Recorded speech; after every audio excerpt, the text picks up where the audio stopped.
శ్రీమాత్రే నమ. శ్రీ మహాదేవ.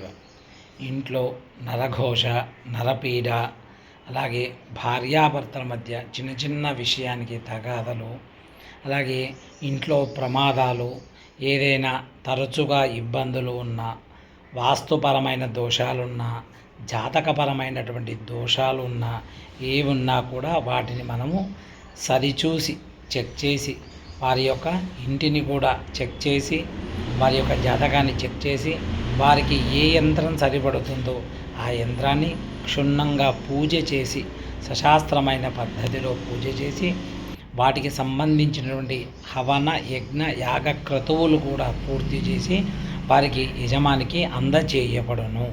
కాబట్టి మన ఇంట్లో ఎలాంటి దోషాలు ఉన్నా, నరఘోష ఒక్కటనేమి, ఇంటి పరంగా గ్రహబలం గృహబలం అంటాం కదా, గ్రహము బాగుండాలి, గృహము బాగుండాలి.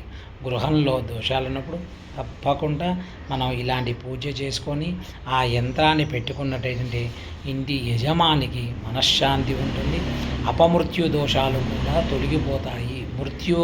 అపమృత్యు గండాలు కూడా తొలగిపోయి ఆ దేవతలు రక్షిస్తారు. శ్రీమాత్రే నమః.